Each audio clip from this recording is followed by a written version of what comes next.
So when I was in college, a couple of my really good friends were passionate about Jesus and racial reconciliation. When they would talk to me about it, I didn't really get it. I'm cool with all kinds of people. I'm not a racist. Why can't we all just be colorblind? What I didn't understand was that because of the moving walkway effect, to be passive meant to be participating in the system that Jesus came to break through. Welcome to Sunday's Best 3 Minutes, where we take one big idea from Sunday's message and bring it to you in a portable package. This is our second week in our series called Breaking Through. In the New Testament book of Acts, the first followers of Jesus were given a mission that was going to require them to break through barriers that had divided people for all of history, along lines of class, race, and gender. This is one of the biggest problems we've ever had as humans for all of time, quite possibly the single greatest source of human misery. In Acts 10, an angel appears to a Roman named Cornelius, tells him to send for Peter, one of the leaders of the early church. Meanwhile, Peter has a vision where he sees all kinds of animals being lowered down on sheets, including animals that the Jewish law declared unclean to eat. Here's what the scripture says. Then a voice told Peter, "Get up, Peter, kill and eat."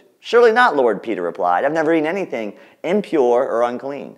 The voice spoke to him a second time. "Do not call anything impure that God has made clean." This is a parable to prepare Peter to go to Cornelius, who's not a Jew and who, according to Jewish law, Peter wasn't supposed to associate with. See, Peter's inherited 2,000 years of traditions that were originally designed to make Israel unique among the nations so that these other nations might come and be intrigued and worship the God of Israel. But instead, they continue to add more and more and more rules that put up barriers between them and the nations they were supposed to bless. Peter's inherited a culture that reinforces these barriers between Jews and Gentiles that Jesus has told them they must break through. So if Peter does absolutely nothing, he will stick with behavior patterns that will reinforce these barriers Jesus came to abolish. Because barriers between people groups have existed from the beginning of time, they get woven not only into individuals, but into structures and systems like schools and neighborhoods, jobs and extracurricular activities. If we do nothing about it, it's like standing still on a moving walkway. We'll continue to be moved into racialized patterns